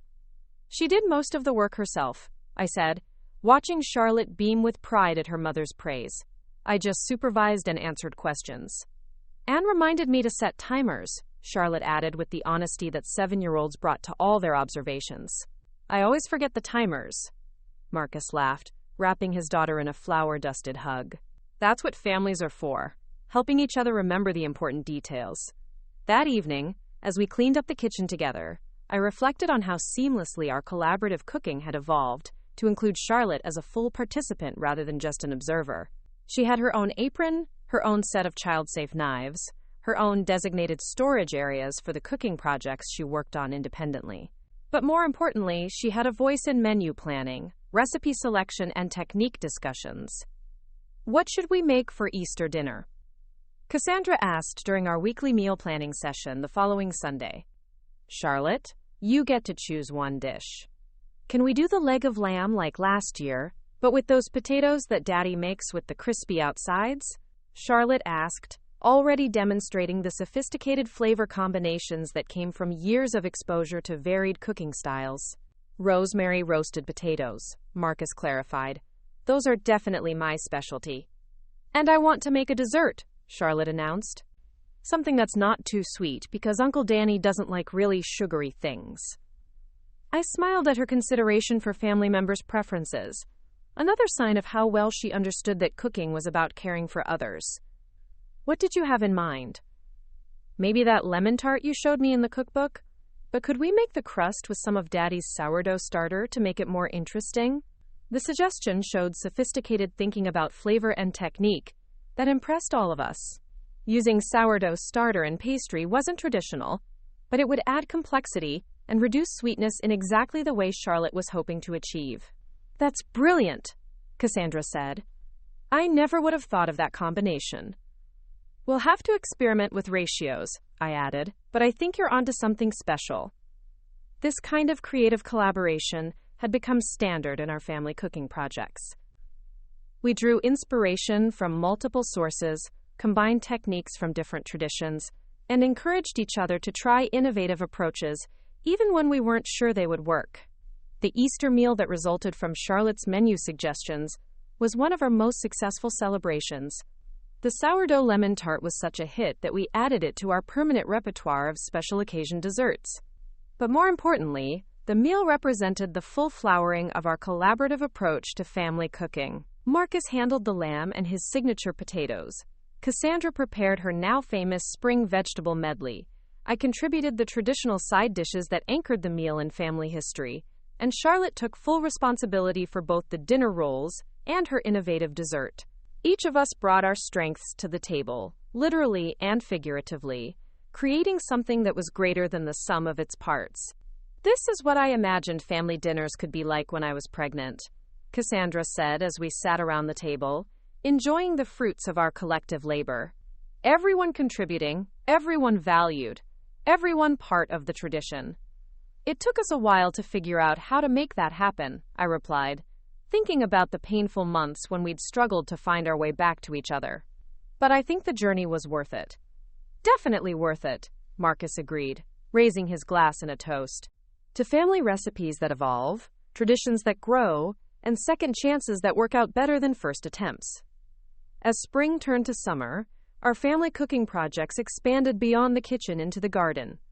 Charlotte had convinced us to plant a more ambitious vegetable garden than we'd attempted in previous years, arguing that she wanted to understand where food came from before it reached our kitchen. If I'm going to be a real cook, I need to know about growing things too, she announced with the logic that adults often found hard to argue with. The garden became another venue for family collaboration, with each of us taking responsibility for different crops based on our interests and expertise. Marcus handled the tomatoes and peppers, having developed strong opinions about heirloom varieties and organic growing methods. Cassandra claimed the herbs, creating a sophisticated culinary herb garden that would have impressed professional chefs. I focused on the traditional vegetables that had anchored family meals for generations: green beans, corn, squash, and the root vegetables that stored well for winter cooking. But Charlotte wanted to experiment with crops none of us had grown before: purple carrots, Asian greens, unusual varieties of potatoes that she'd read about in seed catalogs. "Why do we always grow the same things?" she asked one afternoon as we planned the fall planting. "Wouldn't it be more interesting to try something completely different?" Her question challenged assumptions I hadn't even realized I was making. Why did I automatically default to familiar vegetables when there were so many interesting varieties available?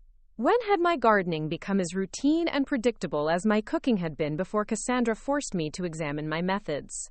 "You're absolutely right," I said, studying the seed catalog with fresh eyes. "Let's try some things we've never grown before." That summer's garden produced surprises that delighted all of us. The purple carrots were sweeter than traditional orange varieties. The Asian greens added interesting flavors to salads and stir-fries. The fingerling potatoes came in colors and textures that inspired creative preparation methods. But more importantly, the experimental garden reinforced the lessons we'd learned about balancing tradition with innovation. We kept the vegetables that had proven their worth over generations, but we also made room for new varieties that expanded our culinary horizons. "This is like what we did with our family recipes," Charlotte observed one evening as we harvested the purple carrots. "We kept the good stuff but added new ideas to make it more interesting." Her insight showed remarkable understanding of the principles that had guided our family's healing process. At 7, she grasped concepts about tradition and change that many adults struggled with throughout their entire lives. As Charlotte's 8th birthday approached, she made a request that surprised all of us. Instead of a traditional party with games and purchased entertainment, she wanted to host a cooking party where she and her friends would prepare their own meal together. "I want to teach them how to make pizza dough from scratch," she explained. "And everyone can choose their own toppings, but I'll show them how to balance flavors so they taste really good together." The idea of 8-year-olds wielding rolling pins and handling hot ovens initially made Cassandra nervous, but we worked together to design a party that would be both safe and educational. We planned simple but impressive dishes that the children could manage with supervision, and we organized the activities so that everyone would have meaningful tasks, regardless of their cooking experience. The birthday party was unlike anything I'd ever helped orchestrate, but it was perfectly suited to Charlotte's personality and interests. 8 children, ranging from cooking novices to Charlotte's more experienced friends, spent the afternoon learning to make pizza dough, chop vegetables safely, and create flavor combinations that pleased their individual palates. "This is so much cooler than regular birthday parties," declared Emma, the friend who had once confused Charlotte with her family's traditional gender roles. "I want to learn how to cook like this too." Several parents lingered after pickup time, asking questions about how we'd managed to keep 8 children engaged and safe during hands-on cooking activities. The conversations that followed revealed how unusual our approach to including children in serious cooking projects really was. Most families I know don't trust kids in the kitchen until they're teenagers, one mother commented. But Charlotte seems so comfortable with all these techniques and tools. She's been learning gradually since she could walk, Cassandra explained. We started with very simple tasks and built up her skills over time. Now cooking just feels natural to her. And she's learning more than just cooking, I added. She's developing confidence, creativity, problem-solving skills, and an understanding of how to care for others through food. These conversations sparked interest in organizing regular cooking classes for children, an idea that had never occurred to me but that seemed like a natural extension of the teaching I'd been doing with Charlotte. Several parents expressed interest in having their children learn basic cooking skills in a structured but fun environment. Would you consider teaching a small group? Asked Mrs. Patterson, my longtime neighbor, whose granddaughter had been one of Charlotte's party guests. I think there are several families who would be interested in having their children learn real cooking skills. The idea intrigued me, but I was hesitant to commit to something that might interfere with my family time or create unrealistic expectations. Let me think about it, I said. If we did something like that, it would need to be very different from typical children's activities. Over the following weeks, I found myself considering the possibility more seriously. Charlotte had proven that children could learn sophisticated cooking techniques when they were taught with patience and appropriate expectations. And my experience with community speaking had shown me that many families were struggling with questions about food, tradition, and how to pass meaningful skills to the next generation. I think you should try it, Cassandra said when I shared my thoughts with the family. You're a natural teacher, and you've learned so much about adapting your methods for different learning styles. Plus, Marcus added, Charlotte could be your assistant instructor. She's great at explaining things in ways other kids understand. The idea of working with Charlotte as a teaching partner appealed to me tremendously. She had insights about learning that came from her position as a child, and she understood our family's cooking philosophy in ways that would help other children grasp the concepts I wanted to share. We decided to start small, with a monthly cooking class for 6 children ranging in age from 7 to 10. The focus would be on fundamental techniques, understanding ingredients, and developing confidence in the kitchen, rather than just following recipes. The first class exceeded all my expectations. The children approached cooking with the same enthusiasm and curiosity that Charlotte had always shown, asking thoughtful questions and experimenting fearlessly with flavors and techniques. Most importantly, they absorbed the underlying messages about patience, creativity, and caring for others that I'd been hoping to convey. Why do we have to let the bread rise twice? Asked Kevin, a 9-year-old whose mother had warned me that he had trouble with activities that required patience. Because the first rise develops flavor, and the second rise creates the texture we want, Charlotte explained before I could answer. It's like how you can't rush growing taller. Some things just take the time they take. Her explanation was both accurate and age-appropriate, showing that she'd internalized not just cooking techniques, but the philosophy behind them. Watching her help other children understand concepts I'd taught her was deeply satisfying. The children's cooking classes became a regular part of our family's activities, meeting once a month in our kitchen with Charlotte as my enthusiastic co-instructor.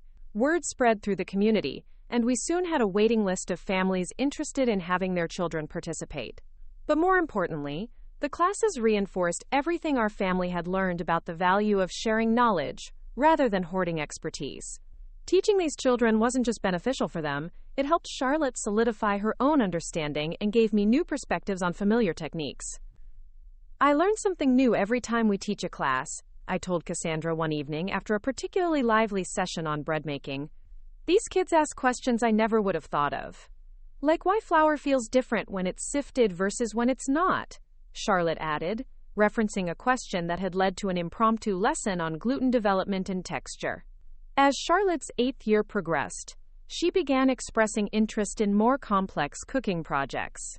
She wanted to learn about food preservation, international cuisines, and advanced baking techniques that would challenge her developing skills. Can we try making those French pastries you showed me in the cookbook? She asked one weekend, pointing to a picture of elaborate cream puffs that would require mastering choux pastry techniques. Those are pretty challenging, I warned. The technique is quite different from the baking you're used to. But that's why I want to try them, she said with the fearlessness that characterized her approach to most new experiences. I want to learn how to do hard things. Her attitude reminded me of Cassandra during those early cooking lessons, but without the anxiety and perfectionism that had made that period so difficult. Charlotte expected to make mistakes and viewed them as interesting learning opportunities rather than failures. We spent several afternoons working on choux pastry, with Charlotte methodically mastering each step of the process. She learned to recognize when the paste had reached the proper consistency, how to gauge when eggs were properly incorporated, and how to pipe consistent shapes that would bake evenly.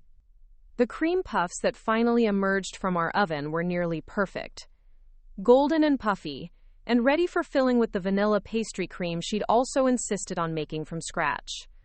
But more importantly, the process had taught her that complex techniques could be broken down into manageable steps, that practice led to improvement, and that ambitious projects were within reach if she was willing to invest the necessary time and effort. These taste just like the ones from the French bakery downtown, Marcus said, sampling our finished pastries. I can't believe an 8-year-old made these. I had good teachers, Charlotte replied, but her pride in the accomplishment was obvious. That autumn brought an unexpected opportunity when the local community college contacted me about developing a continuing education class on traditional cooking techniques. The program coordinator had heard about our family's story through the magazine article and community presentations, and she was interested in offering a course that would appeal to adults who wanted to learn fundamental cooking skills. We're getting a lot of requests for classes that go beyond basic recipe following, she explained during our initial meeting. People want to understand why techniques work, how to adapt recipes for different needs, and how to develop their own cooking instincts. The opportunity intrigued me, but it also raised questions about time management and family priorities. Teaching adult students would be quite different from working with children, and I didn't want to commit to something that would interfere with my responsibilities to Charlotte and the family. What if we made it a family project? Cassandra suggested when I shared the opportunity with them. Charlotte could demonstrate some techniques, Marcus could handle the bread-making segments, and I could cover the adaptation and modification aspects. The idea of teaching as a family team was appealing and would allow us to share different perspectives and expertise while modeling the collaborative approach that had become our trademark. We agreed to propose a pilot course that would feature all of us as instructors, each contributing our particular strengths to a comprehensive exploration of cooking fundamentals. The community college was enthusiastic about our family teaching approach, and we scheduled a 6-week course for the following spring. The response was overwhelming, with the class filling within days of registration opening and a waiting list that was longer than our enrollment capacity. Apparently, there are a lot of people who want to learn the kind of cooking skills that used to be passed down through families, the program coordinator told me. Your story about rebuilding family food traditions through collaboration really resonates with people. As we prepared for our first adult cooking class, I reflected on how far our family had traveled from those painful early days when Cassandra had banned me from her kitchen. We'd gone from conflict and misunderstanding to collaboration and mutual respect, from rigid adherence to tradition to creative adaptation of family heritage. Charlotte, now 8 and confident in ways that amazed me daily, represented the best of what we'd accomplished. She understood that cooking was both art and science, tradition and innovation, individual expression and family connection. She approached food with respect but not reverence, creativity but not recklessness, confidence but not arrogance. Most importantly, she'd learned that sharing knowledge was more satisfying than hoarding expertise, that teaching others enriched her own understanding, and that family traditions were strongest when they evolved to meet changing needs while preserving essential values. The first adult cooking class we taught together was everything I'd hoped it would be. Students ranged from young professionals who wanted to cook more at home to older adults who had never learned fundamental techniques, to experienced cooks who wanted to understand the science behind familiar methods. Charlotte was initially nervous about teaching adults, but she quickly discovered that her enthusiasm and clear explanations were just as effective with grown-ups as they were with children. She demonstrated knife skills, explained the importance of mise en place, and shared insights about ingredient selection with a confidence that impressed everyone in the room. "She has a gift for teaching," one student commented after class. "She makes complex ideas seem simple and approachable. And she clearly loves what she's doing," added another. "That enthusiasm is contagious." Watching Charlotte share her knowledge with adults who were eager to learn reinforced my belief that we'd found something special in our family's approach to cooking and food traditions. We weren't just preserving the past. We were creating a new model for how culinary knowledge could be shared across generations, how families could work together to honor tradition while embracing innovation. As I looked toward the future, I felt confident that the lessons we'd learned through our difficult journey would continue to serve our family well. Charlotte would grow up understanding that relationships required constant tending, that conflicts could be opportunities for growth, that traditions were most valuable when they brought people together rather than driving them apart. She'd learned that cooking was about love and connection, creativity and tradition, individual expression and family unity. But most importantly, she'd learned that the best family recipes weren't just about food. They were about respect, communication, patience, and the willingness to keep learning from each other throughout all the seasons of life. The kitchen that had once been a battleground for control and recognition had become the heart of our family's healing and growth. And as I watched Charlotte confidently teach an adult student how to properly cream butter and sugar, I knew that the traditions we'd worked so hard to preserve and adapt would continue to evolve in her capable hands. Our family had learned that the most important ingredient in any recipe was love, and that love was best expressed through the willingness to share what we knew while remaining open to learning what others had to teach us. It was a lesson that would serve Charlotte well, whatever kitchen she found herself in throughout her life. The success of our community college course led to opportunities I never could have imagined during those dark months when I felt invisible in my own family. Food Network had heard about our multi-generational teaching approach through a producer whose sister had taken our class, and they reached out about featuring our family in a documentary about evolving food traditions in American families. "We're particularly interested in how your family navigated conflict and found a way to honor both traditional methods and modern innovations," the producer explained during our initial phone conversation. "Your story represents something we're seeing across the country, families learning to bridge generational divides through food." The prospect of national television exposure was both exciting and terrifying. Our local magazine article and community presentations had been manageable, but this would put our family story in front of millions of viewers. Charlotte, now 9 and even more confident in her teaching abilities, was thrilled at the possibility. "We could show people that families don't have to choose between old ways and new ways," she said, with the wisdom that continued to surprise me. "We could teach them that the best approach is usually somewhere in the middle." After extensive family discussions, we agreed to participate in the documentary. The filming process took several months, with cameras following us through our regular cooking routines, family meals, and teaching sessions. The crew was respectful and unobtrusive, but having our private family moments documented for public consumption was initially uncomfortable. "Just pretend we're not here," the director would say, but of course that was impossible when professional lighting and sound equipment filled our kitchen. However, as the filming progressed, we found ourselves relaxing into the process. The documentary team was genuinely interested in understanding how our family had evolved, and their questions helped us articulate aspects of our journey that we'd never fully examined. "What was the turning point for you?" the director asked me during one of the interview segments. "When did you realize that sharing control might actually give you more influence than trying to maintain it?" The question made me think deeply about the internal shifts that had accompanied our external changes. "I think it was when I realized that being needed was less important than being valued," I replied. "When I was doing everything myself, my family needed me, but they didn't necessarily value what I brought to the table.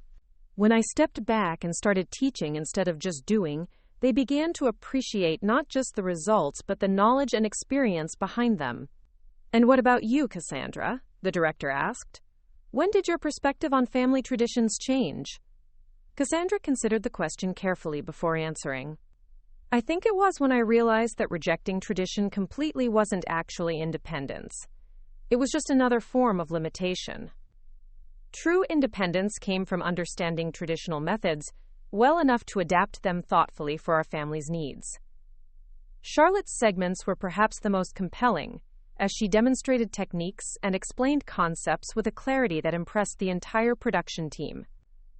Watching her teach bread making to a group of adult students while the cameras rolled, I felt immense pride in how confidently she'd grown into her role as a teacher and bridge builder. Cooking is like a conversation between the past and the present, she told the interviewer when asked about family traditions. The past gives us the foundation, but the present gets to decide what to build on top of it. When the documentary aired 8 months later, the response was overwhelming. The program, titled Recipe for Reconciliation, drew one of the largest audiences in the network's history for that time slot. More importantly, it sparked a national conversation about family relationships, generational conflict, and the role of food in maintaining cultural connections. We received thousands of letters and emails from viewers who saw their own family struggles reflected in our story. Many wrote about similar conflicts with in-laws or adult children, while others shared their successes in bridging generational divides through shared activities and mutual respect. Your story gave me the courage to apologize to my daughter-in-law, wrote one woman from Oregon. I realized I'd been so focused on maintaining my position as the family matriarch that I'd forgotten to treat her as an equal partner in creating our family's future. Another letter came from a young mother in Florida. After watching your documentary, I called my husband's grandmother and asked her to teach me her famous tamale recipe. It was the beginning of the best relationship I've ever had with his side of the family. The documentary's success led to a book deal, something none of us had ever considered but that seemed like a natural extension of our teaching work. Recipe for Reconciliation, a family's journey from kitchen conflicts to culinary collaboration, would allow us to share our story in greater detail while providing practical advice for other families facing similar challenges. Writing the book was a family project, with each of us contributing chapters from our unique perspectives. I wrote about the pain of feeling displaced and the joy of rediscovering my role as a teacher. Cassandra shared her journey from defensive independence to collaborative confidence. Marcus explored his evolution from passive observer to active participant in family dynamics. But Charlotte's contributions were perhaps the most insightful. Her chapter, titled Growing Up in a Learning Kitchen, provided a child's perspective on family conflict and healing that resonated with readers of all ages. I never knew that families could fight about food until I started going to other people's houses, she wrote. In our family, disagreements in the kitchen were just problems to solve together, like figuring out why a cake didn't rise, or how to fix a sauce that was too salty. I thought all families worked together to make their food better. The book became a bestseller, not because of celebrity endorsements or marketing gimmicks, but because it addressed real issues that millions of families were struggling with. Readers connected with our honest portrayal of conflict, our practical solutions for improving communication, and our proof that damaged relationships could not only be healed, but made stronger than they were before. Book signings and speaking engagements took us to cities across the country, where we met families who were implementing our suggestions with remarkable success.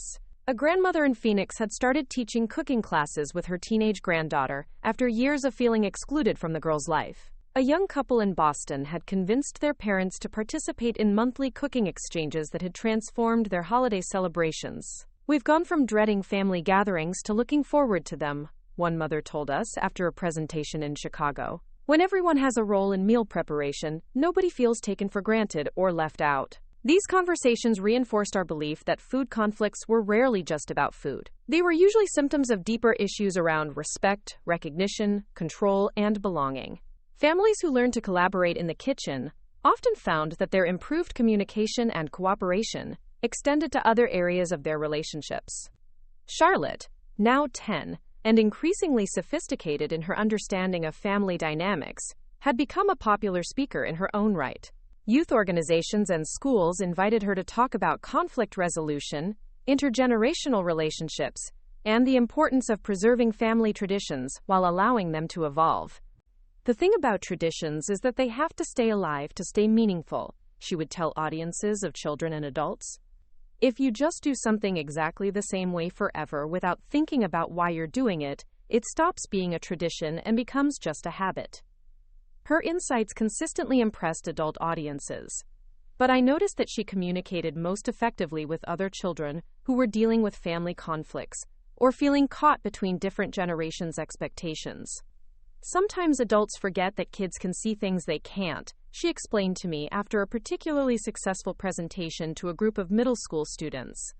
When grown-ups are arguing, kids notice things like who's really listening and who's just waiting for their turn to talk. As Charlotte entered her preteen years, our family faced new challenges that tested everything we'd learned about communication and collaboration. Her increasing independence and developing opinions sometimes clashed with family expectations, and we found ourselves navigating the delicate balance between guidance and freedom that all parents must master. But the foundation we'd built through our kitchen collaboration served us well during these transitional moments. Charlotte felt comfortable expressing disagreement because she'd learned that conflict could lead to better solutions rather than damaged relationships.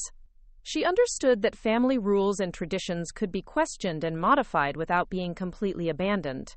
"I don't think I want to do the children's cooking classes anymore," she announced one evening during our weekly family meeting. "I want to focus more on my own cooking projects and maybe start a blog about food and families." My initial reaction was disappointment. The children's classes had become an important part of our family's community involvement, and Charlotte's participation had been crucial to their success. But I'd learned to separate my preferences from what was best for the people I loved. "Tell us more about what you're thinking," I said, instead of expressing my concerns. "What kind of blog did you have in mind?" Charlotte's ideas were more sophisticated than I'd expected.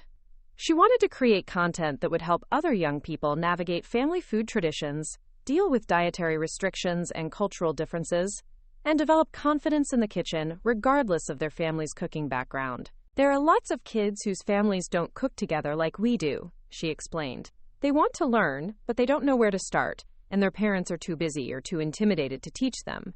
Her proposal demonstrated exactly the kind of thoughtful innovation that had become our family's specialty. She wasn't rejecting the teaching work we'd done together. She was finding a new way to serve the same goals of education and connection. "I think that's a wonderful idea," Cassandra said. "And you could still do occasional cooking classes when you felt like it, without the pressure of a regular commitment." "Plus," Marcus added, "a blog would let you reach kids all over the country, not just the ones who live nearby." The blog, Cooking with Charlotte, Food, Family, and Growing Up, launched 6 months later and quickly attracted a devoted following. Charlotte's combination of practical cooking advice, thoughtful commentary on family relationships, and age-appropriate humor resonated with young readers and their parents. Her most popular posts were usually the ones that addressed real-life family challenges. What to do when your grandmother's recipe doesn't work in your kitchen, how to convince your parents to let you cook more complicated things, and dealing with family members who don't like your cooking. But she also created content that celebrated the positive aspects of food and family connections. 5 ways cooking together made my family closer, why learning traditional recipes matters even when you change them, and how to turn family dinner into the best part of your day. The blog's success led to opportunities. Food magazines asked her to contribute articles about cooking with children. Television producers invited her to appear on morning shows as a young cooking expert. A major cookbook publisher expressed interest in a book written specifically for young cooks by someone who truly understood their perspective. "I never expected Charlotte to become a media personality," Cassandra said one evening as we watched our daughter confidently demonstrate pasta-making techniques on a national morning show. "But she's handling all this attention with remarkable maturity. She's learned that sharing knowledge is a privilege and a responsibility," I replied. "She understands that people are trusting her with their family's happiness, and she takes that seriously." Indeed, Charlotte approached her growing public platform with the same thoughtfulness she brought to family cooking projects. She was careful to acknowledge her sources, honest about her mistakes, and always emphasized that her way wasn't the only way to do things successfully. As Charlotte's 12th birthday approached, she made a request that surprised all of us. Instead of a party or special trip, she wanted to organize a reunion of all the families we'd worked with over the years, through our classes, presentations, and community involvement. "I want to see how everyone's doing," she explained. "I want to know if the things we taught them are still working, and if they've discovered new things we could learn from them." The reunion, held at our community center with potluck dishes representing each family's culinary journey, was both nostalgic and inspiring. Former students shared stories about how cooking together had strengthened their family relationships, improved their confidence, and enriched their daily lives.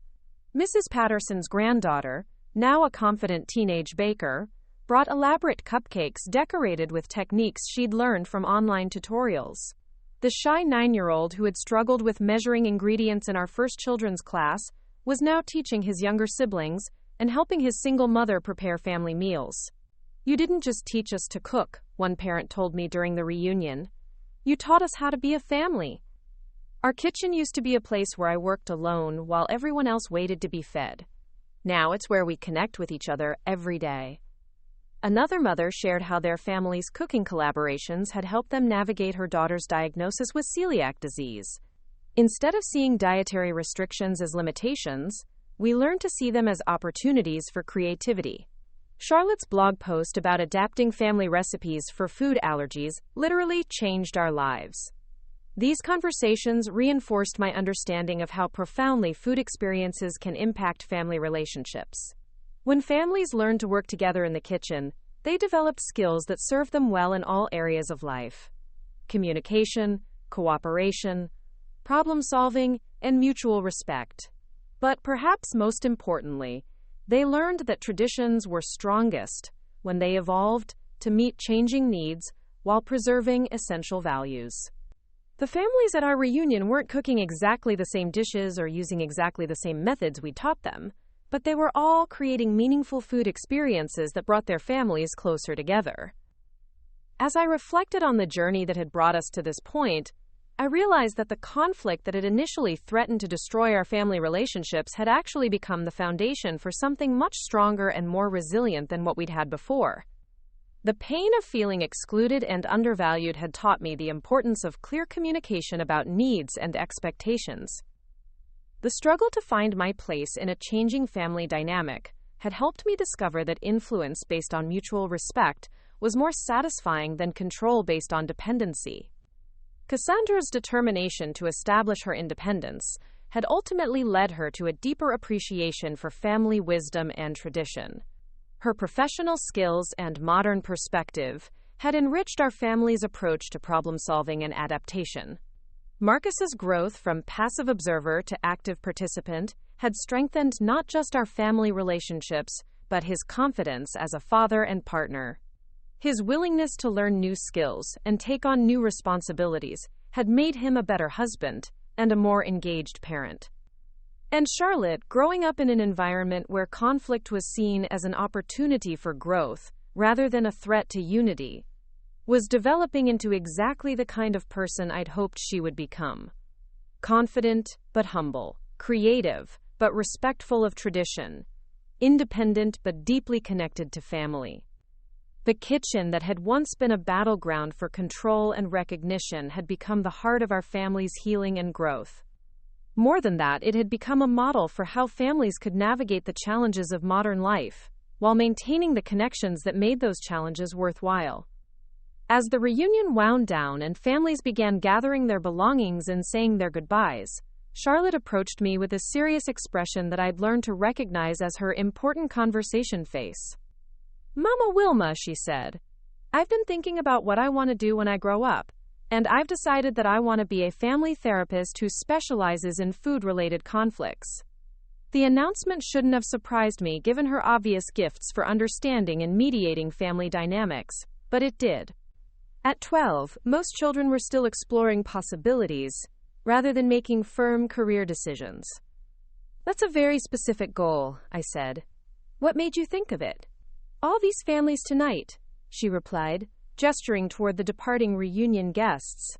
They all had problems that seemed really different on the surface, but they were actually all dealing with the same basic issues: feeling unheard, unappreciated, or excluded. Food was just the arena where those feelings played out. Her analysis was remarkably sophisticated for someone her age, but it reflected years of observation and participation in family healing processes. She'd seen firsthand how seemingly minor conflicts about cooking methods or meal planning could mask deeper issues about respect, recognition, and belonging. I think there are lots of families who could benefit from the kind of help we've learned to give each other, she continued. But they need someone who understands both the emotional side and the practical side of food conflicts. As I listened to Charlotte articulate her career aspirations, I felt a deep sense of satisfaction about the legacy our family's journey would leave. The lessons we'd learned through our own struggles would continue to benefit other families through Charlotte's future work, creating ripples of healing that might extend far beyond anything we could currently imagine. The kitchen conflicts that had once threatened to tear our family apart had ultimately become the source of wisdom that would guide Charlotte's life work. The traditions we'd fought to preserve and adapt would continue to evolve in her capable hands, reaching families who desperately needed the hope and practical guidance that our story could provide. Our recipe for reconciliation had proven that the most important ingredients in any family relationship were respect, communication, patience, and the willingness to keep learning from each other throughout all the seasons of life. These were ingredients that Charlotte would carry forward, seasoning the lives of countless families with the wisdom that could only come from a kitchen where love had learned to triumph over conflict through understanding, adaptation, and unwavering commitment to each other's growth and happiness. Up next, you've got 2 more standout stories right on your screen. If this one hit the mark, you won't want to pass these up. Just click and check them out.